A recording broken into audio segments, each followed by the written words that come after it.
pull the latch to the unlocked position, pivot the battery up, and lift it from the system.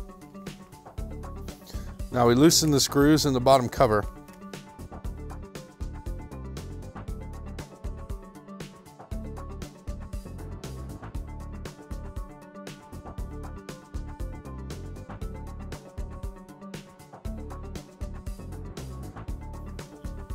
And then lift the cover from the system. Now we want to remove the 3 keyboard screws from the bottom of the system.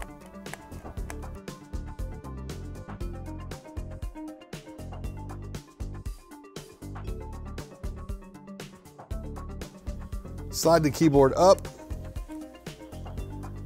and use a pry tool to lift the front edge.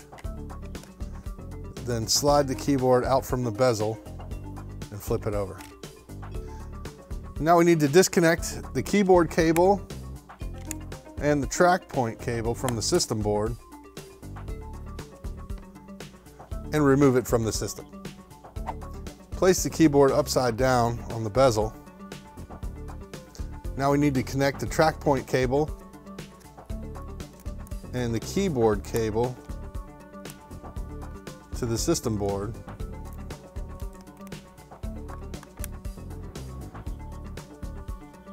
You want to flip the keyboard over, slide the top edge under the bezel, then lower it and slide it down. And now we replace the keyboard screws into the bottom of the system.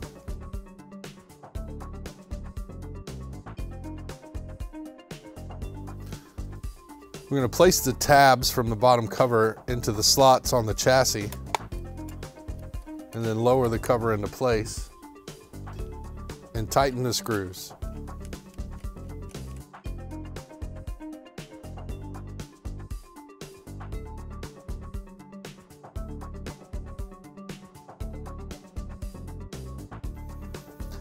Place the battery into the compartment, press down until it locks into place.